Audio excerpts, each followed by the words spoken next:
Season 1 ended on such a strong note, but it was also all over the place to the extent that I have no idea what to expect out of Season 2. Is it another insane mixed bag of droids and clones? Might as well just jump right into it. Getting on to Episode 1. Kind of felt like for the first few minutes that they assumed you didn't see Season 1 of the Clone Wars, so it's a way to reintroduce you to everything.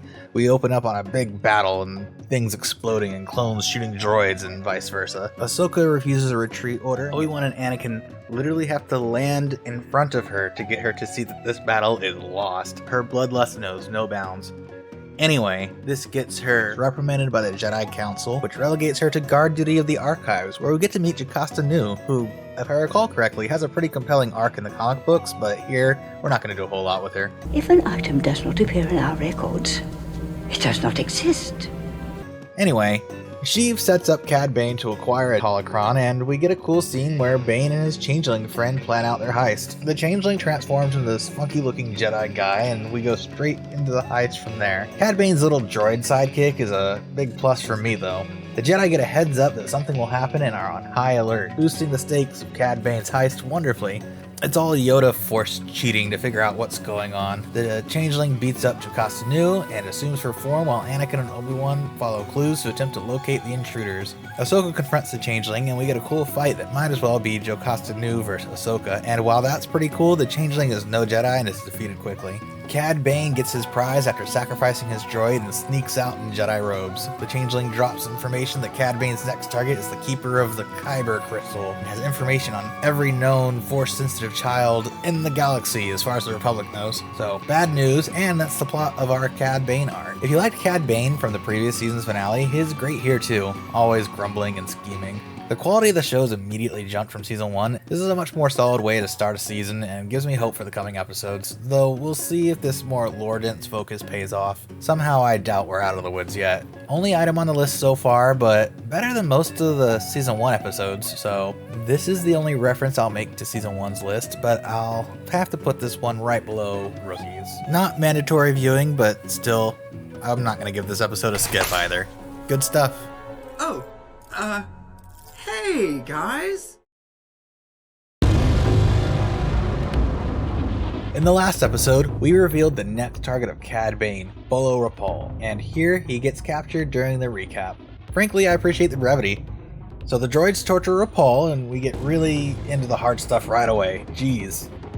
Attach mind limiters, pain pulsers, and give him a full dose of XC33. 3 minutes in, and the pace is fast and tense. Anakin wants to board Cad Bane's ship without a boarding craft, and everyone is acting like he is utterly insane, which is true. Then he points out the walkers, which is also insane. The Admiral is all upset that walkers are designed for terrain and not space, but he is forgetting that time that we put a bunch of walkers on an asteroid to shoot Grievous's fleet. Remember that? First season? No? I'm not sure how much more of this he can take. Are you a medical droid? No, sir. Then step back and shut up. Cad Bane literally murders Rapal in cold blood, and what a shame. I even bothered to learn this guy's name. The Walker assault drop on Cad Bane. Anyway, the Walker assault drop on Cad Bane's ship is amazing. And look, spacesuits again. I am grateful they didn't send Ahsoka out into space in a tube top. I think it's funny that Cad Bane is blowing through Nute Gunray's ships one after the next, but holy crap, is he absolutely getting the job done in one scene after the next. I love the assault drop here too. This is great peak Star Wars stuff. We're defending the bridge alone? Against the Jedi? I hate this job. The clones bonk their heads, just like in the movie. Cad Bane turns off the gravity for a cool zero-G fight with magnet boots, and R2 gets more mileage out of his rocket boosters. Murder Machine Ahsoka can absolutely be trusted to make the most out of this situation, and this is time for that bloodlust to be used to lure her into a trap. Good on you, Cad Bane. That's what you get for bloodlusting Ahsoka. Once confined, Cad Bane proceeds to torture Ahsoka to lure Anakin even more quickly to him. And it works! And he is very angry. Bane literally threatens to space Ahsoka through the airlock if Anakin doesn't comply, and of course, he complies for now. Once he opens the holocron and combines it with the memory crystal, he strikes, but Cad Bane gets away anyway, slamming open that airlock. The ship is moments from imploding, and things are tense. Anakin gets to make a choice between survival and recovering the holocron, and is about to give it all up when Ahsoka literally yells, "Have patience!" It's amazing. She's awesome. I don't give number ratings, but if I did, 10 out of 10, loved this episode. It was fast-paced and impactful, but it didn't skip the character stuff and instead integrated it into the story and action beautifully. Ahsoka growth, Cad Bane development, even Anakin grows. The action is all great, the comedy is on point. I loved this episode, favorite so far. I put it at the top of the list by a mile. Cargo of Doom is a must-watch. Come on, there's 3 of us and only 1 of him. It won't matter. Okay, here comes a big one. Apparently, this season was marketed as Rise of the Bounty Hunters, and if it keeps going the direction it has so far, I'm on board. This is part 3 of the arc, and we open right up where we left off, which is rare for a follow-up episode. Usually there's a small time jump. One of the troopers that got injured in the last episode limps away from the others, and Ahsoka follows him while Anakin discovers alien blood on the transport. Of course, it's Cad Bane in disguise. He didn't die, he got away. Anakin even punches his helmet off to prove it. Anakin tells the Admiral to lock down the hyperspace rings, and the Admiral gives us our Star Wars quote of the day. No! Lock them all down! Hurry!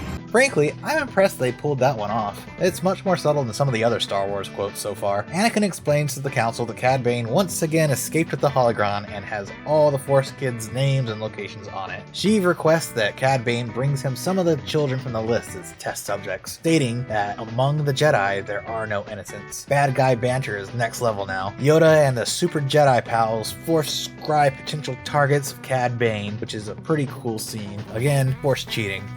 Yoda determines that some of the children have been captured already, but sends Obi-Wan to Rhodia and Anakin to Naboo. Cad Bane has meanwhile disguised himself as a Jedi and gotten to work as quickly as ever. This gets pretty dark pretty fast as he brainwashes the Rhodians, making them think that he's one of the Jedi.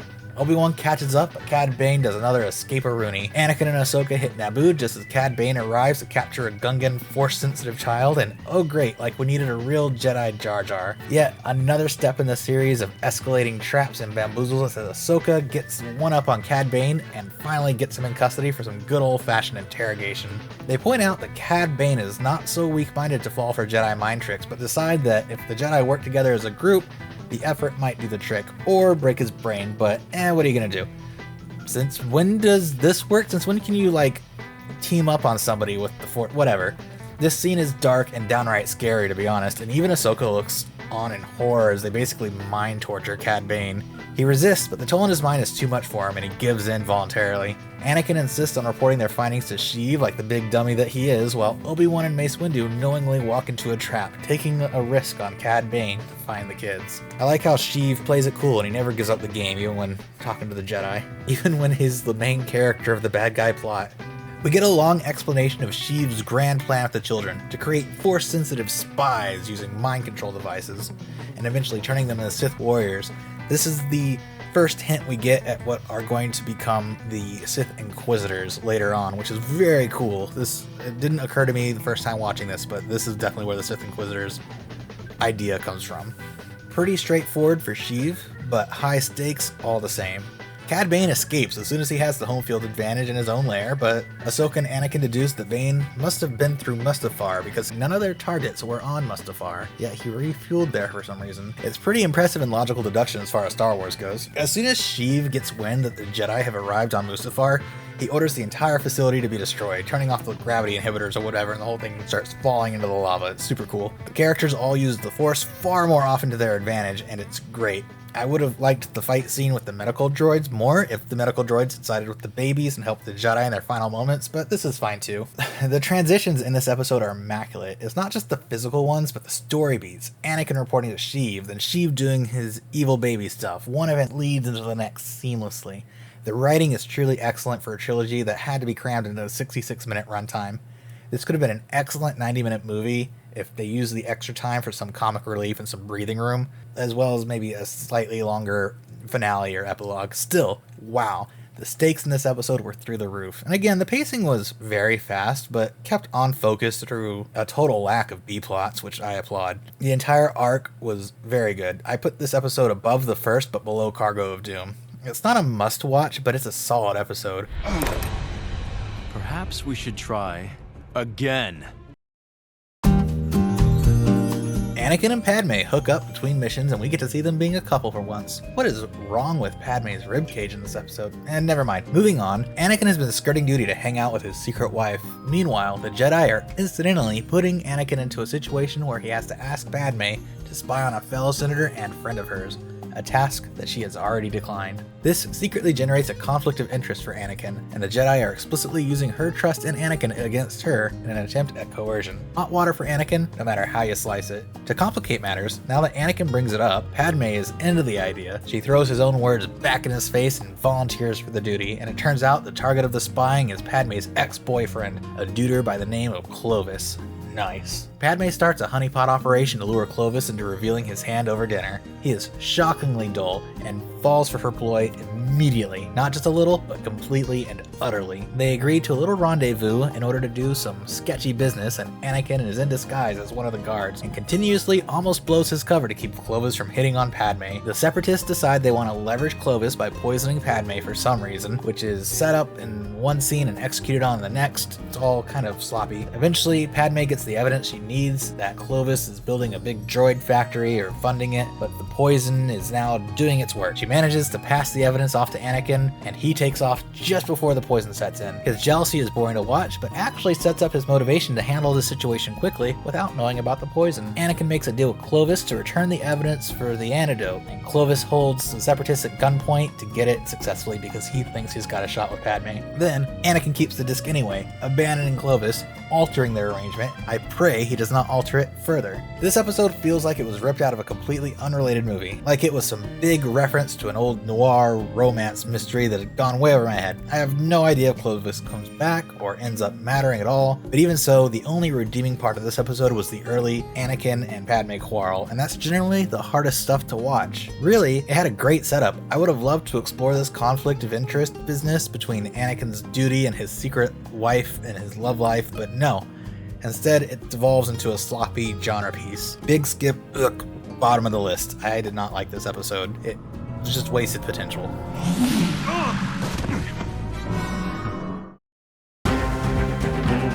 Back to Geonosis. You know, that red planet from Attack the Clones where all the action scenes happened? Well, we're going back for another round. For all intents and purposes, this is the Clone Wars take on the Battle of Geonosis. Sheev gets to play both sides again and can barely contain his excitement to play this chess move against himself. As the landing commences, we get some explosive death aboard one of the gunships. Good thing those bugs can't aim. Now this is a war story. All the chatter, the action. This is what we're here for, people. Based on the intel from the previous episode, the target of this assault is a droid factory nearing the final stages of construction. The good guys did not plan this assault very well, as one gunship after the next gets shot down in a gritty war movie fashion, and even the most successful landings are barely managed crashes. As Anakin and Ahsoka lead an attack from the trenches against a heavy laser defense line, I am reminded a lot of World War II movies. The setup to this episode is interesting. They open up showing a map of the battlefield and explain the overall concept, then illustrate how the execution goes wrong and how each of the three forces in play react to the pressure of the battlefield. We have Ki-Adi-Mundi, Obi-Wan's forces, Ahsoka and Anakin's forces. No one has enough resources, there's no air support, no one can help anyone else, but you never lose track of the pawns on the board. Anakin and Ahsoka bickering is an immersion breaker, but you need your leads to say words, I guess. By direct comparison, the Ki-Adi-Mundi and Obi-Wan scenes are all way more gritty. Luckily, the more Star Wars-y action sequences are generally given to the two superheroes of the show, so they aren't exactly lacking in things to do other than bicker. Anakin and Ahsoka still have this little droid murder game thing going on, Lord of the Rings kill count style, further illustrating Ahsoka's misguided training under Anakin. To be clear, they're not just fighting droids, but flesh and blood sentient Geonosians. They take down a barrier fortress, and in the process of exploding the bridge, force throw Rex in the air and let him free fall to the ground. He literally screams the whole way down before being caught at the actual last second. Speaking of the last second, that's exactly when the air support finally arrives. The three forces regroup and plan their assault on the droid base. The assault happens quickly, and Ahsoka and Anakin compare scores one last time. Ki-Adi-Mundi chimes in with his own high score, which is a great note to end the episode on as we move on from here. I like this episode. That is, if you like the war stuff a lot. Not a whole lot to say because it's all just action, action, action, war stories. It was a very gritty episode. There's almost no character stuff here, just great action scene one after the next. It's not my favorite kind of episode. I really find I like more of a balance, but this wasn't bad. Not mandatory viewing, not bad either. I put it above Senate Spy and just below the heist arc. Pretty good.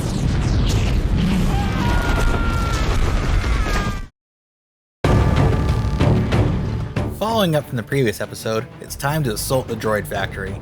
The episodes so far tie together much more than the previous season, but not as densely as the opening arc. It's more like each episode introduces elements the later ones can build on without relying on the viewer having seen everything. It's an interesting approach. This time, we're seeing a new force at play. Our favorite Master Luminara is back, baby. But first, Anakin and Ahsoka have to bicker even more. For the second episode in a row. I spot a trend and I do not like it. Luminara arrives with her own Padawan, Barriss, and comment on Anakin and Ahsoka's disregard for command. Boy howdy, let's get some regulations up in here. Luminara lays out a new battle plan and drops some cool lore about Genoshan buildings having a hive-like catacomb structure beneath them. A fact that the team may be able to exploit in this case. In order to not get lost, Barriss has memorized the entire layout at Luminara's command, which is pretty impressive. Ahsoka and Barriss split off to invade the hive in secret, while Anakin and Luminara are to hold the attention of the forces above. Anakin tries to hide his attachment and fear over losing Ahsoka, but Luminara is not blind. She lets it slide for now and focuses on the mission. And if you are watching the show, that's a theme that seems to come up a lot. The Jedi letting their values slide because they're at war. They compromise on their beliefs time and time again, and slowly but surely it'll be their ultimate undoing. It's subtle, but if you're looking for it, I'm sure you can find an example of that in every episode, and it's usually Obi-Wan who ends up pointing it out, but then does it anyway. Meanwhile, Ahsoka and Barriss sneak through the jump scare city trying not to wake the locals. Splitting Ahsoka from Anakin was the right call, and Ahsoka really does need to see how proper Jedi conduct themselves, but uh-oh, they have a follower. The lone bugman tattles on the Jedi, who take an absolute pummeling while the battle droids roll out some new super tanks to fight the clones. The clone walkers are absolutely no match for the super tanks, so Anakin and Luminara decide to lure them out to the bridge and take them out. Luminara and Anakin do, well, this as they set the bombs under the bridge and blow it sky high, but Ahsoka and Barriss have not yet met up, and the bombs have most certainly not gone off. The two get into a super tank and decide that, without the bombs, the best way to deal with the situation is self-sacrifice, firing at the reactor at point-blank range. Anakin and Luminara sense that the Padawans have survived the explosion, and sure enough, they are trapped under the rubble, though they act like they are stuck while they're holding lightsabers, perfectly capable of digging themselves out. But no, let's just use them as glow sticks. Let's not save ourselves. Above ground, Luminara is trying to accept the loss of her Padawan while Anakin is still working on rescue. Barriss and Ahsoka hold hands as the last of their air fades, and boom, rescue arrives. Great! I definitely believed they were gonna die there. Totally. Luminara finally comments on Anakin's attachment to Ahsoka, and he brushes it off because, of course, he does. This episode was a lot more fun. Felt more like one of the better Season 1 episodes that had a nice mixture of emotions throughout. Not a must-watch episode, but a good episode, and I put it above Landing at Point Rain. Not as gritty or as hard as that one, but the character stuff actually feels at home here, out of place bickering aside. It's a good episode. Our shields are holding. They can't touch us. That's a relief. Ah, still on Geonosis, I see. What, this is like 4 interconnected episodes in a row? I guess this is an arc after all. Now it's time to clean up after the battle. I've been slyly avoiding saying his name up until now, but the episode has forced my hand. Our main antagonist, Poggle the Lesser, has got away, and we have to chase him down. Good news is, it's a Luminara episode, and in order to track down the few traces they have of Poggle's direction, Luminara and a lone clone have to brave the Darude Sandstorm. Luminara is under the impression that Poggle is headed towards a temple with an assortment of supplies, but the reasoning for his taking off is a complete mystery. Luminara is going to figure that one out. This gunship has a painting of a clone boot smashing a bug on the side. Interesting. Anakin and Obi-Wan track Luminara's last known location after she fails to report in. They discover her lightsaber left behind and dive deeper into the catacombs below the temple. Luminara awakens to find herself being hauled off by zombie Geonosians. This is not the only time we see the undead in Star Wars. In fact, it's not really that unusual in the Star Wars universe, though it is rarely, if ever, happening in the Star Wars films. They literally all use the term living dead in this episode, and the creatures ignore any and all wounds, so zombies. As all good bug aliens do, the Geonosians apparently have a queen, and she uses the undead servants under her command to help run her larvae nursery. Frighteningly cool concept, to be honest, especially for Star Wars. Anakin wants to murder the queen, but Obi wants to talk to it, so they prepare for both plans to rescue Luminara. Obi-Wan then delivers the worst negotiation speech of all time and basically tells the queen to bend the knee to the Republic or die. The queen then busts out the mind slugs and threatens to take over Luminara. Obi-Wan seems totally chill about this possibility and lets it play out for the sake of comedically timing his clone attack order. Luminara is less thrilled. The gang drops rocks on the queen and escapes up a tube, only to be threatened by more falling rocks, which is weird given how the Jedi love moving rocks around with their mind. Even after the gang escapes, Obi-Wan is still just thinking about that mind worm. Finally, a moderately silly episode. The premise works and it doesn't take itself too seriously, and the characters all get to have some space to breathe. This was enjoyable. Definitely not mandatory viewing, but a good fun episode with good pacing and fun creepy action. The queen is a little silly, but the idea works on paper. They lean gently into some of the visuals from the movie Aliens, but the emphasis is on gently. Fine episode, kind of filler, but Luminara is delightful. I put it above Landing at Point Rain. That one was good, but this one's just a little more fun and balanced, and I think that's what Star Wars is ultimately about. Come now, the nose or the ear, which do you think will enter? I think the nose. 5 in a row? I'm gonna call this the Invasion of Geonosis arc. It's the Brainworms. We're doing a Brainworms episode, but now it's got the clones. Attachment is not compassion. I've been skipping the only slightly related opening quotes, but this one hits a little different. The arc of this storyline has been slowly building up Anakin's problems with attachment, which is really an interesting aspect of his character to explore. Predictably, with the Brainworms from the previous episode, they instantly infect the most conveniently marked clones so the audience can follow along, and off we go into space. Ahsoka has been through some traumatic experiences over the past few days, and her restlessness is keeping her awake. She has a late dinner with Barriss, and they talk about what will become of the Jedi after the war, falling between peacekeepers or warriors. Ahsoka thinks about Anakin for a moment and thinks that he will not find peace agreeable, which is an interesting take. I'm not sure how I want to take this line. On one hand, it's obvious foreshadowing, but on the other, he's been her primary influence for years now, and she has only ever seen the version of Anakin that is at war near constantly. I would imagine it would be difficult for her to picture a version of Anakin at peace at all, under any circumstances. While that's going on, the brainworm clones start infecting more clones and eventually take command of the vessel. The troopers turn on the Jedi, opening fire in a scene that eerily echoes the future Order 66 for a brief moment. 2 clones enter the room and are held at lightsaber point, but these guys are uninfected. Now it's a game of Among Us with too many imposters. They reference the last time a clone turned traitor, last season, which is an interesting tidbit if only that I made Among Us jokes in both episodes. This time, the Jedis use the vent when the infected clones force mind worms on the remaining clones. Using the word clones a lot. Kit Fisto orders Ahsoka and Barriss to bring the ship into the quarantine medical station, but Ahsoka is hesitant. The clones ambush Barriss and say an extremely revealing line. If there's one thing we clones know, it's how to stop a Jedi. It's the mind worms in the clones' heads saying this line, which means the worms have access to clone knowledge. And that means the clones have special knowledge of how to deal with Jedi, because Order 66 is going to happen one day. Oh, it's a really cool little nod to existing clone programming. Like, clones aren't aware of this stuff in their head, or if they are, they don't talk about it. But they do, they're programmed to kill Jedi. That's their ultimate purpose one day. That is just really, it's really cool. Anyway, Barriss becomes infected and is now playing the jump scare game with Ahsoka.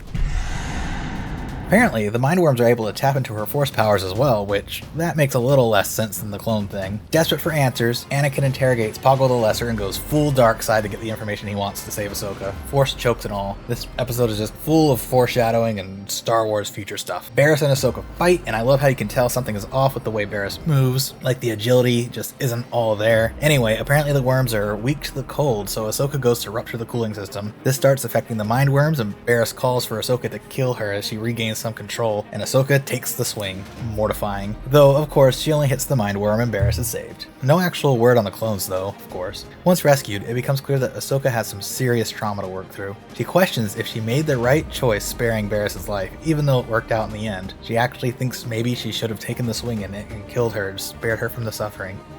This is a must-watch episode. The others leading up to this one are fine on their own, but this one is special. The character growth from previous episodes all explodes here as the character values are put to the test and each one handles it in different ways. Anakin slips closer to the dark side as a result of his attachment to Ahsoka, and Ahsoka, struggling with conflicting feelings about right and wrong, is forced to make character-defining decisions on the spot. Both characters are richer and more complex as a result, and the mental scars of war are finally starting to show. This is my favorite episode so far, absolute top of the list. What does your master tell you? Anakin? Oh, you might find some of his thoughts on the future, a bit radical. A Grievous episode. I don't think we've seen him all season. We cold open right on the action as well. Well, as cold and open as this show gets. Grievous is boarding a Republic ship that has been tasked with taking him down in particular. Murderer! Is it murder to rid the galaxy of you, Jedi filth? Yes. Grievous puts Jedi Koth down handedly, who's been out hunting him. Then he executes him on the spot, but why are the younglings watching? Oh god. After the fact, he reveals that Koth is not dead, but instead will be tortured. Great! Replaying the hologram reveals Koth using American Sign Language, probably, to reveal his location. Luckily, Kenobi here speaks sign language. He, Anakin, who's this? Well, it doesn't matter. They're all going. This time, Grievous has set a trap for Kenobi and the rescue team, seeking to board Obi-Wan's ship directly and evade whatever shenanigans Anakin might be up to on his own ship. The old switcheroo, sorta. Anakin attaches to Grievous' ship like a little butterfly, adorable. Obi-Wan basically invites Grievous' boarding ship onto his own ship. That way Grievous is on board and Anakin can sneak onto Grievous' ship and mess around back there with stuff. Anakin knows it's a trap on his end, but walks into it headfirst anyway, so what's new there? Meanwhile, Obi-Wan and Grievous do a fight, and Obi slanders droids in general, while Grievous brags about what he calls the greatest droid army in the galaxy. Greatest it's ever seen, which, maybe, I don't know.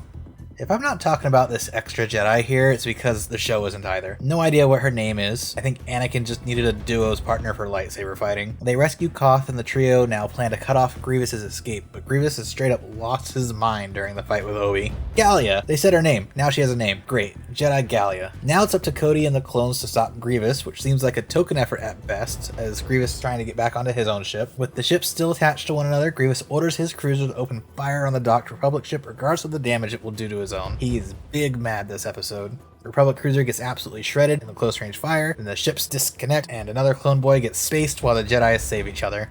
Everyone escapes from Grievous' ship in different directions as it does the big explode. And that's pretty much it. That's the episode. This episode was lame. We have seen plenty of Grievous in the first season, and this one offered nothing new or interesting. Lair of Grievous was a much better episode for his character. I hope part 2 of this is better because this is a hard skip, even on a full rewatch. I put this one below Senate Spy because at least that one has an interesting setup. Nothing happened here.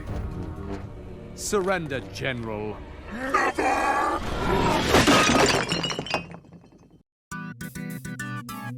Grievous is marooned on this planet and being hunted by Obi-Wan and the Clone Bros. Unlike the previous episode, this is actually a pretty good setup right away. While Grievous and the surviving battle droids seek out the one remaining escape pods that survived the crash from the previous episode, the Clone Bros sift through the wreck to track down the fate of their prey. Rex breaks off with a unit of speeders to track down Grievous and takes a blast to the chest from a set of commando droid snipers hiding in wait. They take down the droids, but Rex is in bad shape, so the bros seek out the locals, which happen to be a scantily clad Twi'lek farmer dressed for a night out on the town. Or farming, kinda hard to tell. Oh, and she's got a little French accent again. The farmer gives the clones some shelter and hospitality, but doesn't appear thrilled about them being around. This is a bit of an homage to common World War I and II war stories where wounded soldiers on either side found themselves stranded and in need of aid from the goodwill of families and landowners near where the battles were taking place. It's neat to see Star Wars take on some of that same idea. The twist here is that the landowner is a clone deserter, Cut LaQuaine. Rex immediately and obviously has a problem with this. Cut plainly states that he has no desire to take part in the bloodshed and the slaughter of the war, and thinks of himself as merely exercising his right to choose a life other than violence. In no condition to protest, Rex joins the family for dinner, and the two converse about the nature of being a clone and individuality. It's a fascinating, if unexpected, conversation for these two characters to be having. They talk about having family, children, their roles in shaping the history of the universe, and their duties. I guess I always assumed clones were sterile, but I'm not sure if that's ever actually been outright stated. Cut explains that he left during the first battle of Geonosis. He was the sole survivor survivor of a platoon of clones that were picked off by droids one at a time. The trauma of being the last man standing is a well-documented triggering point for post-traumatic stress disorder, an all too common circumstance of real wars, past and present. Cut did not give in to his trauma, but lost his heart for combat and deserted in search of a life to call his own. He went off and married a hot Twi'lek farmer and had a bunch of kids, so good for him. Rex can relate to many aspects of his tale, and while he never wavers in his commitment to the clone army, he does come to see eye to eye with Cut, even offering up his aid in the defense of the family when the droids finally do attack. The droid invasion of the farm is harrowing and dark, with the commando droids coming off extremely menacing as they tear the house apart in search for Rex. While this is all going on, Grievous gets off the planet, stranding the clones instead. Rex parts ways with the family and offers his secrecy to the clone farmer as he rides off into the sunset to fight another day. What a good episode. I pretty much said all I need to say about it already. It's not exactly a must-watch, but no, it is. Watch this episode. It's great. It's a great episode. I put it under Cargo of Doom, but definitely check it out if you're a fan of these kinds of war stories. You would not let us ride on one of those creatures with you, sir. If you would allow us to close down for a few moments. Ahsoka and Anakin are checking out some seedy underworld stuff when a pickpocket yanks Ahsoka's lightsaber right off of her. She hides this from Anakin and goes off to seek advice from Jocasta Nu. Good to see her again. She refers Ahsoka to Master Senube, who is allegedly an expert on Coruscant crime, and he is immediately helpful and able to track down the culprit nearly instantly, but insists on going along with Ahsoka so he can get out of the house and do some field work. The outing is good for Ahsoka as Senube is giving her some pretty good Jedi lessons on dealing with her anxiety. However, her inner Anakin influence is showing as she accosts and interrogates the pickpocket. She raises her fist to take down the pickpocket and gets chided by Senube. Man, this pickpocket is lucky she didn't string him up. But hey, they have a new lead on where to find the lightsaber. They track down the lightsaber to a home where a murder has taken place and shaken up the survivor who is with the corpse. Ahsoka finds the culprit back in the back of the house, who unsuccessfully attempts to use the lightsaber, then takes off, getting Ahsoka wrapped up in a parkour-heavy chase. I'm not sure about the culprit's design though. There's a lot of 1990s reboot energy here. It's not wonderful. The longer we sit with the survivor, the more suspicious things become, and it quickly becomes obvious that both are criminal bounty hunters. The culprit gives Ahsoka the slip, and the duo take off, leaving Ahsoka to sulk on the roof. Senube picks up Ahsoka, and the two track down the bounty hunters to a train station, seeking to cut them off before they get away. The chase resumes immediately. Eventually, the culprit takes a hostage and forces Ahsoka to slow down and think her way through the crisis like Senube's been telling her to do. Meanwhile, Senube manages to get ahead of the train and ambushes the culprit with his own lightsaber, which he attaches to his cane. What a badass. According to the wiki, this episode's plot is based on the Akira Kurosawa film called Stray Dog, which revolves around a newly promoted Japanese police officer attempting to recover his stolen pistol with the aid of an older investigator. Incidentally, I intend to eventually review all of the Akira Kurosawa films, and it was a coin flip between those and the Clone Wars when I started this series, as many of those films have influenced Star Wars over the years. This was a fine episode, nothing too special as far as Clone Wars episodes go, but a serviceable piece about Ahsoka's growth and learning patience, illustrating once again that she desperately needs mentors who are not Anakin. I'll put this one above Landing at Point Rain. It's comparable in that it uses the Star Wars setting to tell other stories and enrich the cultural background of the viewer without being too obvious about it. Well, it's a fine episode. As far as the references to the film, I can take it or leave it. It looks like we're starting to get into genre pieces now. He's always there. You can stop talking now. Okay, I shut up. Dave Filoni's favorite topic, the Mandalorians. This is definitely the first episode to feature Mandalorian culture so prominently. Allegedly, the Mandalorians exiled the warrior caste to their moon of Concordia, leaving quite a different culture than the one we may have come to expect given the events of the Mandalorian TV show. According to the Mandalorian Duchess, Satine Kryze, a cult of the warrior caste known as the Death Watch has continued to cause problems. Duchess Satine directly comments on how the Jedi abandon their ideals for political convenience just as the Death Watch strike. So Obi-Wan is here, he's investigating, trying to figure out if the Mandalorians are joining the Separatists, but we got this whole other plot going on. The insurgent who commits the strike takes off as Obi-Wan gives chase, then throws himself off a building to evade capture. At least the Death Watch Mandalorians are hardcore. Obi-Wan goes on to investigate Concordia and finds a Death Watch conclave hidden within the allegedly abandoned mines of the moon. He calls upon the Duchess to rescue him, and action ensues, leading us to the confrontation between Obi-Wan and the leader of the Death Watch, Vizsla, wielding none other than the Darksaber itself. Obi-Wan and Duchess 18 escape with their lives, and the Duchess continues to insist on Mandalore's neutrality in the Clone Wars, although Obi-Wan suspects the Death Watch are receiving aid from the Separatists. As an introduction to Mandalore culture, it's all quite strange and unexpected, to be quite honest. I think it can be best summed up by Dave Filoni's own words on that matter. To quote, "This is how George has always envisioned the Mandalorians. Of course, people immediately think of the iconic Fett armor because that's all we've had to go on for so many years. It's mysterious. We've built up that mystique as fans. But Boba and Jango Fett aren't necessarily what I would consider accurate representatives of the Mando culture. They're bounty hunters and outlaws, totally rogue. If you go back to the original concepts, the Mandalorians were a group of super commando troops. It's only now that George is really bringing that back to the screen. They're in this series because he wanted to define their culture, to explore the foundations of this warrior faction." Dave Filoni on the introduction of the Mandalorians.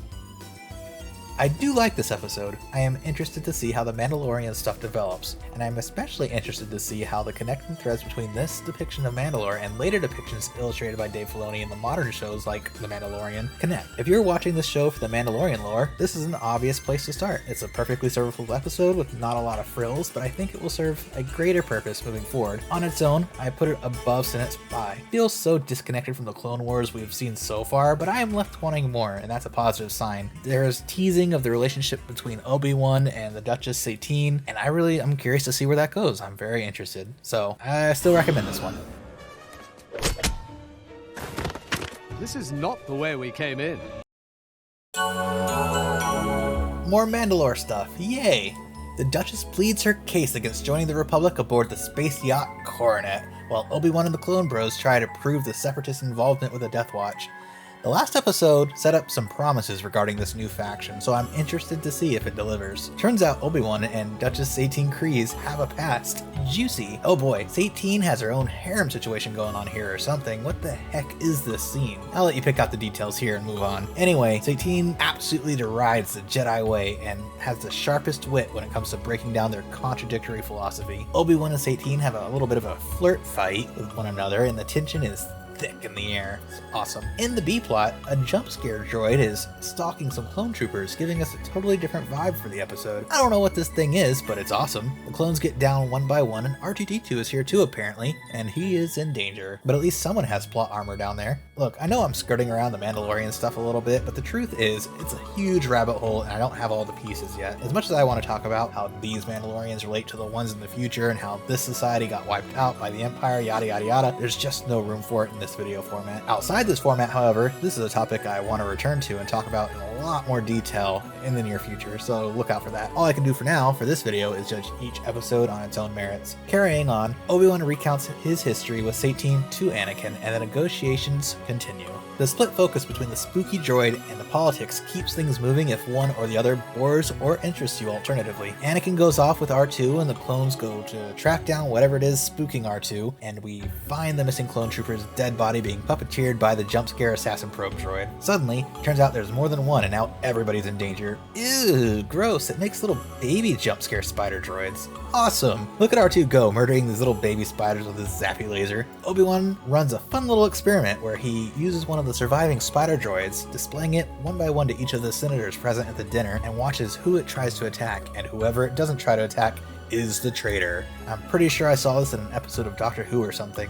Prince Merrick, this little weaselly guy, is revealed to be the traitor, and he suddenly takes the Duchess hostage. Uh-oh. Anakin and the Clone Bros hunt down the last of the assassin probe droids, while Merrick contacts the Death Watch for reinforcements in the form of super battle droids. Anakin ribbing Obi-Wan over having a girlfriend is great though, and he totally deserves it. Just as Satine is getting carted off, she admits her love for Obi-Wan, and Obi-Wan returns to sentiment, stating he would have left the Jedi Order to be with her.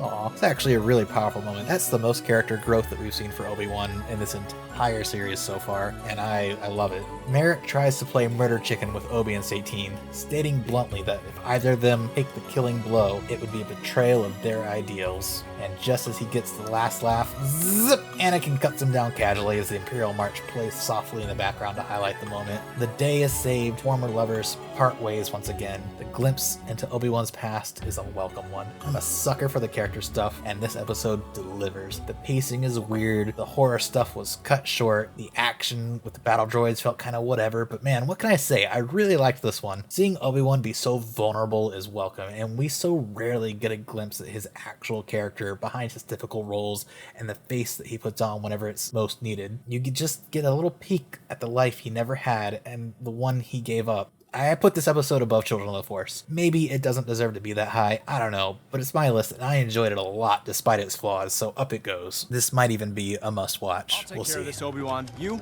go find your girlfriend. Right. No, Anakin, she's not my...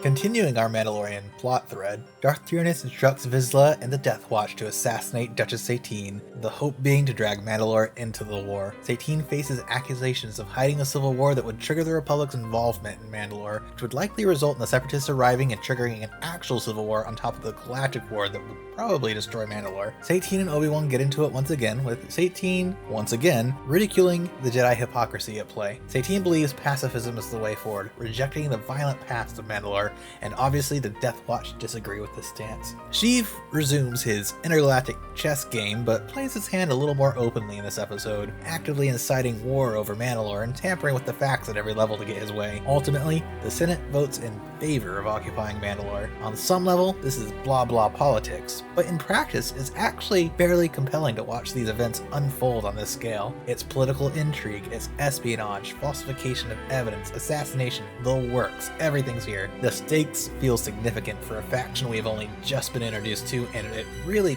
paints a picture that the Republic isn't just some force for good, but a force that exerts its control as it sees fit. This is largely the picture I've been trying to paint for the Republic in general. Both sides are under the control of the same Sith Lord, only Mandalore seems to get it. Remember when they tried to deliver the same message with the monkey lemur aliens? It's the same basic principle, but executed far better this time. There's no good guys, it's a bitter and ugly affair, and by this point in time, the Jedi have long since lost their way. Sheev won decades ago, he's just waiting for the cards to fall. Anyway, lol, this Death Watch guy sneaking around taking pot shots at Satine and generally hanging out is awesome. Obi and the Death Watch guy fight in an alley and everyone leaves because the scene has to end. Satine turns herself in so Obi-Wan can get some key evidence into the right hands and prevent the occupation, which he does so successfully, and the occupation is cancelled. As this episode wraps up, it illustrates the ripple left by Palpatine's touch upon the galaxy at large, but yeah, this was a fine episode. I could absolutely see it being a love it or hate it episode. If you are invested in the Star Wars lore or like some well-executed intrigue, this is a good watch, but otherwise, I can absolutely see someone else finding this episode really boring. I liked it, but it's not a well-balanced episode, and it leans heavily on genre trappings that not everyone is going to be into. As for me, I put it above Holocron Heist. If you think you'll like this episode, you probably will. It'll be a little like some movies you may have seen. Otherwise, move along. Who's behind all of this? Who tampered with that recording? Who tried to convict me of murder and throw me in jail? I'm not sure. But as you said yourself, things are changing. Senate Murders is a very promising title for an episode, especially after having to sit through all that political stuff and recognizing far too many senator characters. It's time to cap some of them off. It took a big risk not focusing on the battles, but I think it's paying off. Uncle Anno is back. Remember him from the first season? We have to reestablish the history between Anno and Padme in case you blacked out the Jar Jar episode he was introduced in last season, so good call there. Padme makes some big speech and a spooky senator man makes some vaguely threatening remarks about patriotism. I don't know, wasn't really listening to the speech part. I was too focused on the lack of murder happening. In the next scene, a Camino senator comes in and makes some more threatening remarks. I'm not even sure what's going on anymore, and Anno is looking pretty woozy. Uh-oh. Well, there's that murder. Anno is dead, falls over in one scene, smash cut to the coffin in the next. That's one down. Mon Mothma is there too, and she's like, oh no, not a Moida. Before we can even digest that, this Looney Tune shows up on the screen. This guy's investigating the murder, but his appearance is completely out of place in this show. Holy crap, he just sticks out. Oh god, are we playing Clue in this episode? No.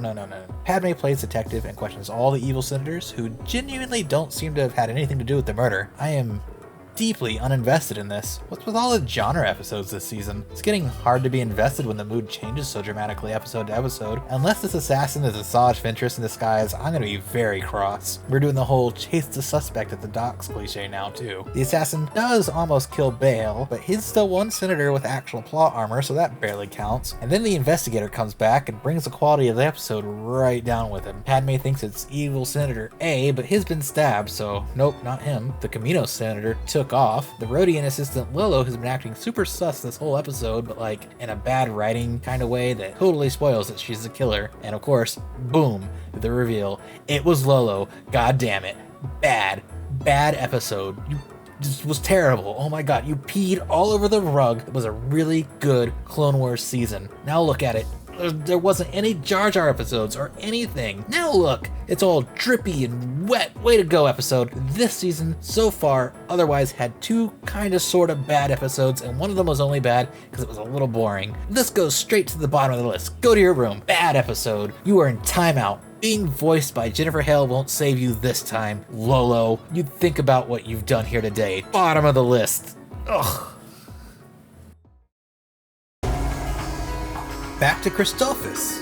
This is a flashback episode, taking place before the rest of the series, right before the traitor episode from last season. I checked out the official timeline, and there are not a lot of episodes shown out of order like this, but it does happen. As for the episode itself, we are following a Spider-Man by the name of Trench. It's been a hot minute since we had a space combat episode, so I'm down for this refresher. Obi-Wan got himself a shiny new stealth ship, and he wants to put it to the test. I assume since we never see this ship in the present timeline, it's either really good at being invisible, or Anakin blows it up by the end of this episode. Admiral Yularen has some history with this Admiral Trench fellow and tells Anakin a story that we don't get to watch. He joins Anakin as a consultant while Trench sends some hyena bombers to blast stuff to apply pressure to the Republic ships and get them to come out of hiding from behind the moon. The bombers pass close to the stealth ship and the submarine sonar noises start playing as the crew, including Anakin, have a tense moment to see if their stealth is holding up or if their cover is blown. I wonder which U-boat movie we're borrowing from today. Still, if we're going for stealth submarine scenes from World War II, I'm down. This is cool. It's also cool to see Admiral Yularen and Anakin get to know each other. Since this is technically the earliest episode in the timeline, they've only recently started working together, so this is great. Character stuff and analogous war stories. Righto. Anakin defies his orders to deliver supplies in order to launch a surprise attack on Trench instead. Big surprise coming from Captain Bloodlust himself. Anakin decloaks and launches torpedoes, but the first volley is ineffective. Now the back and forth between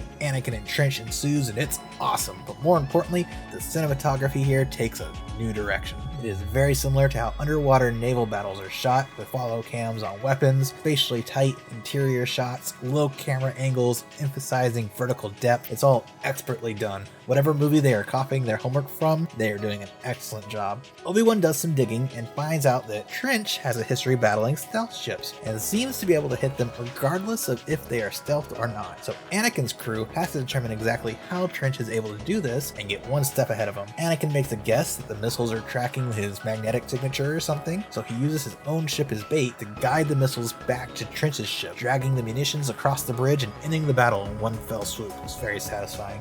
A little more character stuff between Yularen and Anakin closes the episode out, and I was wrong. The stealth ship is fine, apparently. Oh well. This was a solid little episode. If you're here for the war stuff, this is a high contender. It's still a genre piece technically, but it's a good one this time. I put it above Voyage of Temptation, one of the better episodes for sure, and probably the best standalone episode yet. Even better than Season 1's Rookies. Not mandatory viewing. I would rate it higher, but the balance towards war story is very strong, and I can see some people just really not being into that. It depends. Again, if you think you're gonna like this one, you're gonna like it. I smell fear. And it smells good. This episode cold opens with In Memory of Akira Kurosawa. Again, we're gonna get to him eventually. Of course, I go to check the wiki right away, and this is, in fact, a Seven Samurai episode. I'm going to avoid talking about that film at all here for now, but I can barely contain my excitement to get to that can of worms eventually.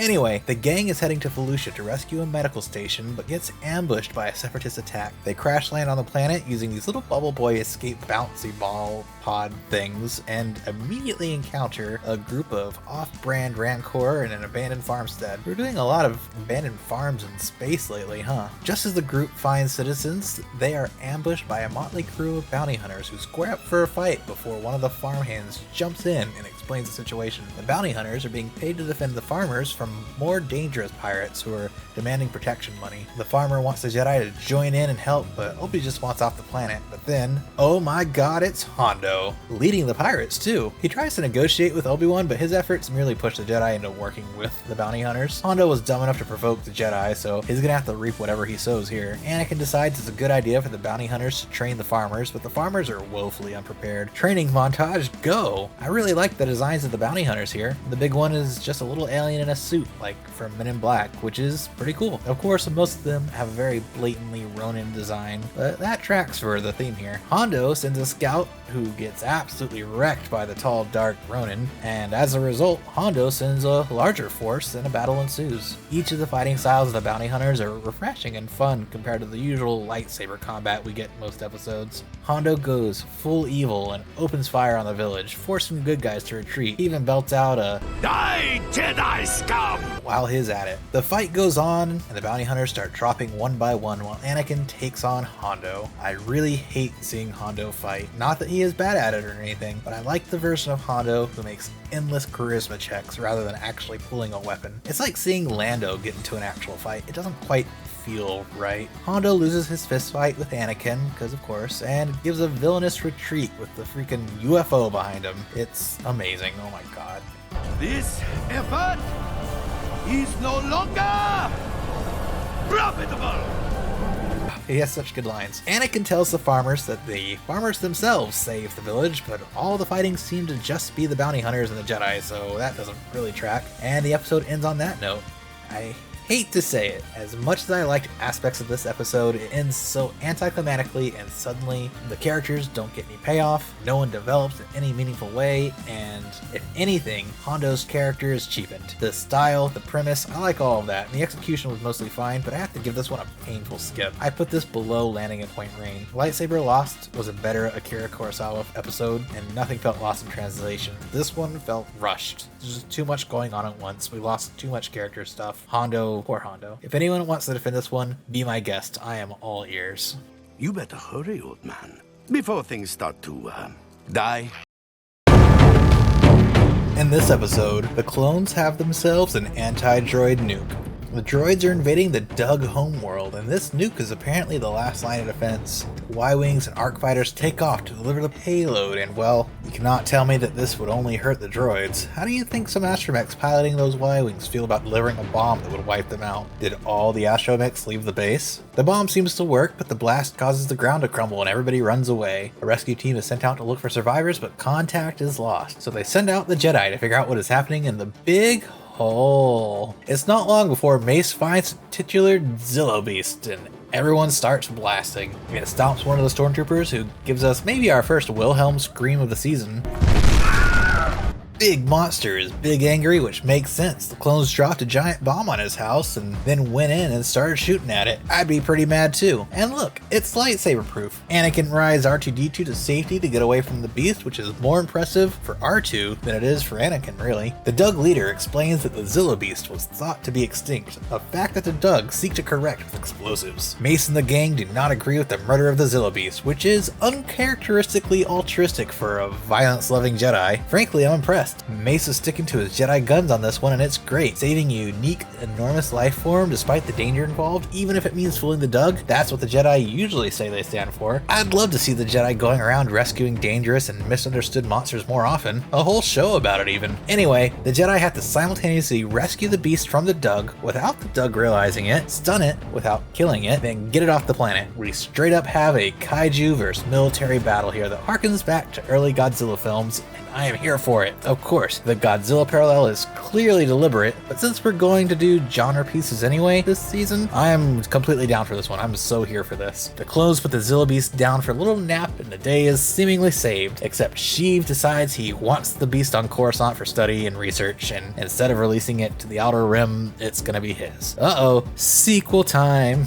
This was a fun episode. Showing the Jedi in an actually positive light for once is refreshing. We see them as soldiers and frontline warriors or generals, lots of heroic roles, but so rarely do we get to see them doing actual good for the galaxy. More so, it's Mace Windu leading the charge on the altruism, and he's right behind Anakin for the title of most gun-blazing Jedi ever. The first half of this episode is kind of meh, but the second half was good stuff. I'll stick this one below Holocron Heist, right in the middle of the list so far.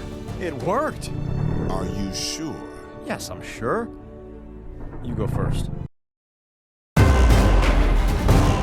In the follow-up, the Zillo Beast lands on Coruscant so its invulnerability can be studied and used to build new armor and tech for the Republic.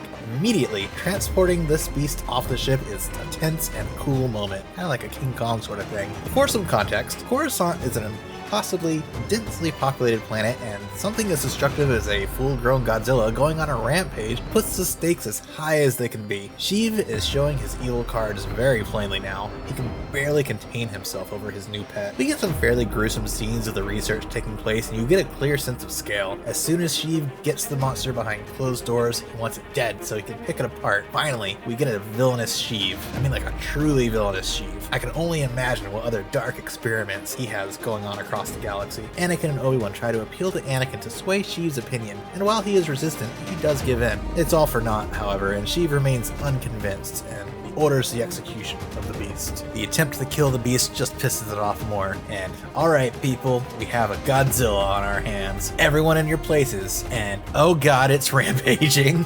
It makes a beeline for Sheev. It just wants vengeance. Every shot here is awesome. The scale is incredible, not just for the Zillo Beast, but showing how this immense creature is tearing through such a huge cityscape. Only when it meets him eye to eye does Sheev realize he's done goofed. Mace gets the stun tanks from the last episode in order, but the Zillo Beast has Padme, Sheev, and Anakin hostage on their escape craft. I want to say again, the rampaging scenes here are actually really awesome and not something you get to see in Star Wars very often. Anakin uses his lightsaber to sever the cockpit of the craft from the rest of the ship so everyone can slide to safety, I guess?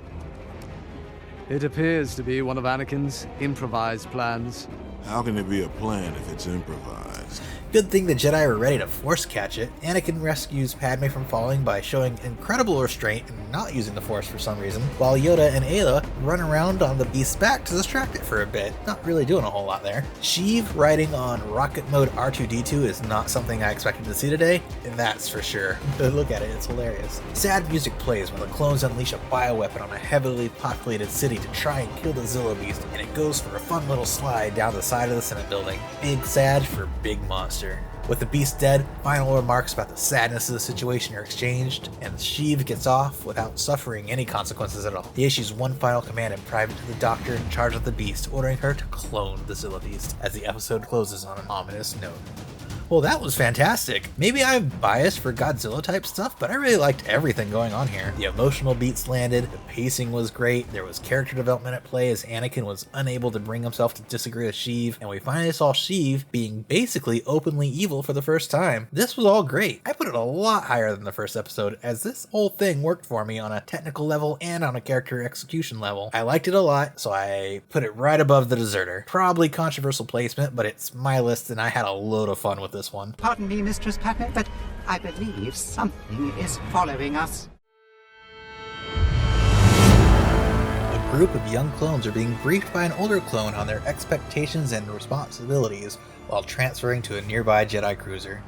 One of the cadets, with a very familiar haircut and a mean look in his eye, goes by the name Lucky. The other students interrogate him as the new guy, but their hazing gets cut off by another clone who reassures Lucky that as they transfer to the cruiser, things are going to be alright. Mace Windu and Anakin introduce themselves to the cadets, and as they walk away, we get a spooky close-up on Lucky. Bum bum bum. The cadets get to observe target practice, and the clones reveal they use malfunctioning droids as targets. Oh, my poor heart. I can't take that kind of droid abuse. Luckily, the first kid misses, so one droid gets to live another day, and then the second one misses too. Lucky takes the shot, and of course, droid murder commences. The nearby clone chides him for luck and launches 3 more, and of course, Lucky takes those down in 1 shot each. The cadets continue their tour, and Lucky breaks off from the pack to sneak around the ship, and then we get the reveal. If you hadn't figured it out yet, Lucky is actually beloved Star Wars character Boba Fett.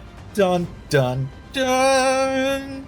I like that the clone troopers call him Shiny. It's a nice little callback to a term they use for fresh recruits. As a quick refresher, Boba Fett is an unmodified clone of Jango Fett, meaning he ages normally and lacks the brain programming given to the other clones. Also, Mace Windu murdered his father right in front of him. That's brutal. Boba sets a trap for Mace Windu, but a trooper sets it off instead, and now the game is afoot. We have a malicious little brat Boba Fett sneaking around the ship, setting traps for Mace Windu while the Jedi and clone bros have to figure out just what the heck is going on. Boba's mysterious benefactor commands him to detonate the engines, but Boba only wants Mace dead, not the crew. Still, this may be his only shot at vengeance, so he goes for it. He gets caught by a clone during his attempt and borrows his gun and stuns the clone before going ape on the engine blocks. He also knocks off the clone's helmet and decides not to kill him, probably seeing either himself or his father in the older clone. But the explosions kill a bunch of clones anyway, so I don't know where his head is at right now. It's time to abandon ship. Boba is running out of shots to take Mace down a peg.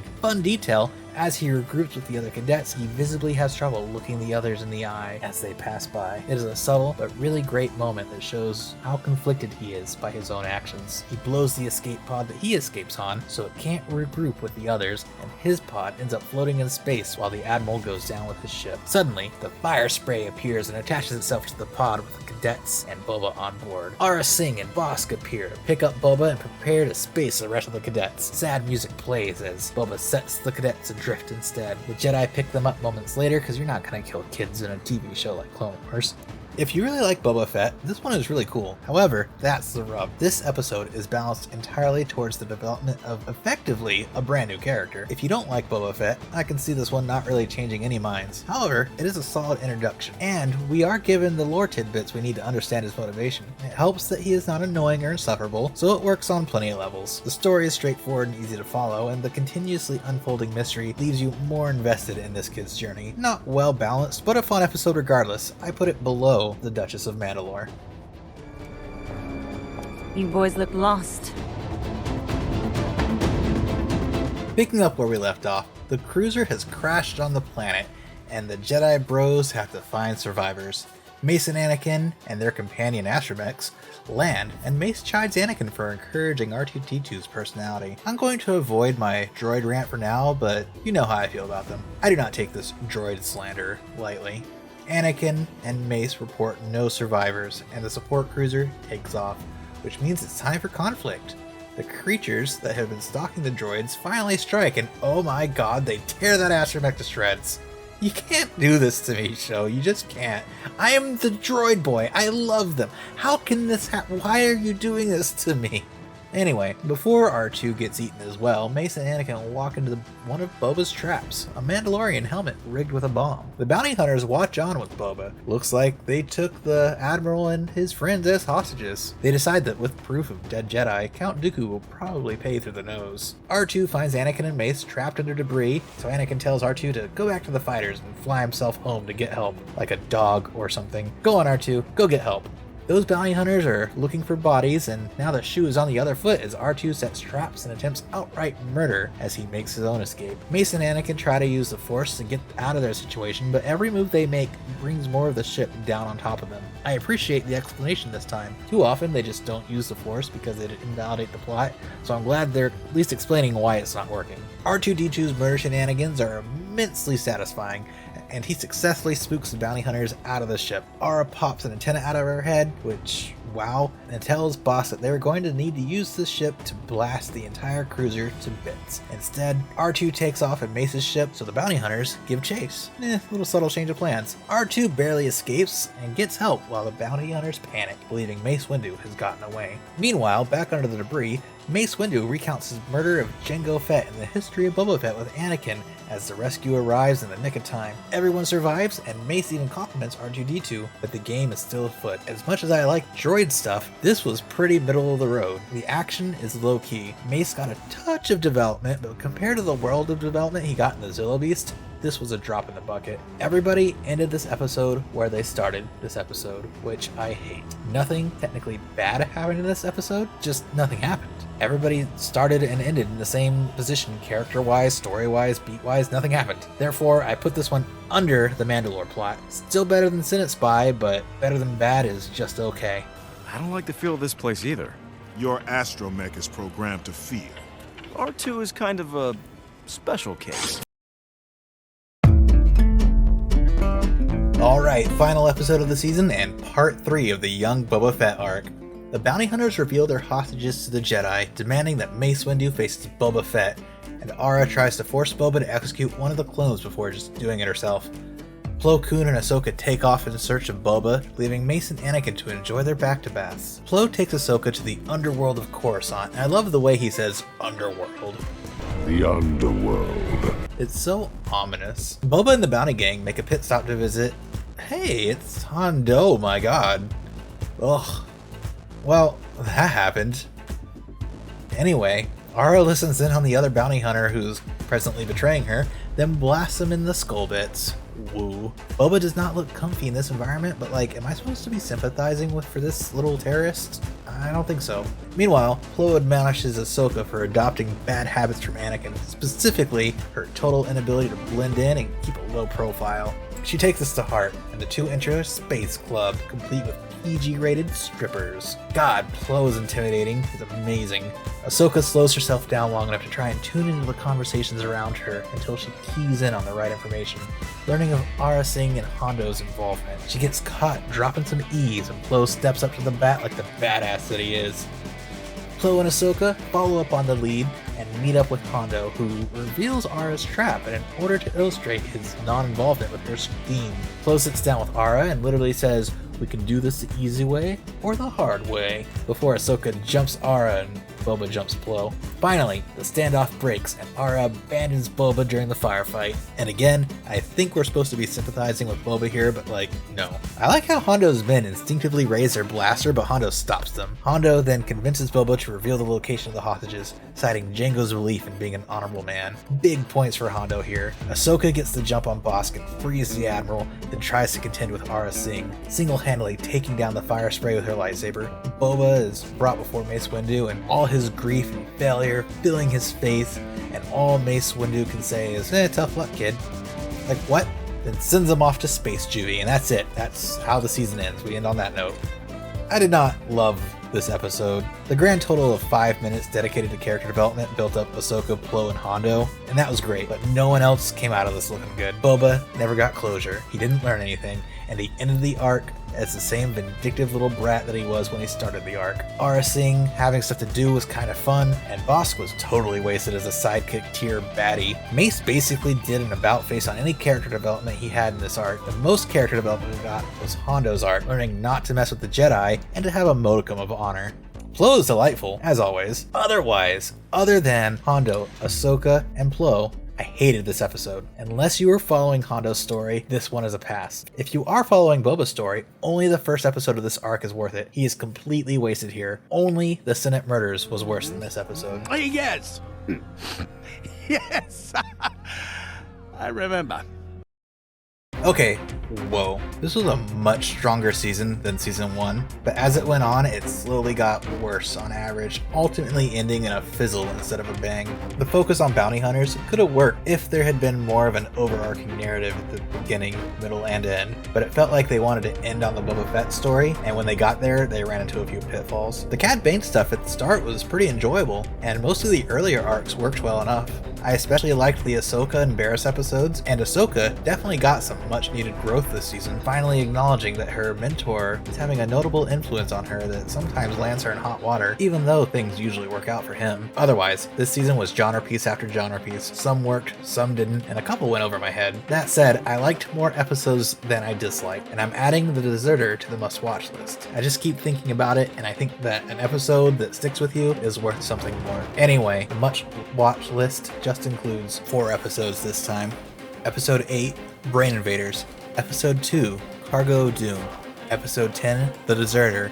And final edition, Episode 13, The Voyage of Temptation. Here are the final rankings. I think that landing at Point Rain is the barrier for what I consider good episodes on this list. I rather liked that one. I just felt like it was a little one-sided for most. Anyway, now I really have no idea what to expect for next season. I hear season 3 is the last one of the less than great seasons, but I'll believe it when I see it. Thank you for watching this far. I really did mean it when I say there are other projects I want to tackle, like talking about Akira Kurosawa's films and their influence on Star Wars, among other topics. If there is a particular topic you'd like me to cover in the future, however, drop a comment and let me know, or join my freshly made Discord and rave about Star Wars there. I also have a Patreon where I post content for feedback before it's released, but that's strictly optional. Keep an eye out for more to come. I've been enjoying the series quite a lot so far. And remember to be safe out there, and until next time, I am the Droid Boy, looting in the dark, and it's time for me to rest. Remember, you're awesome. Bye-bye!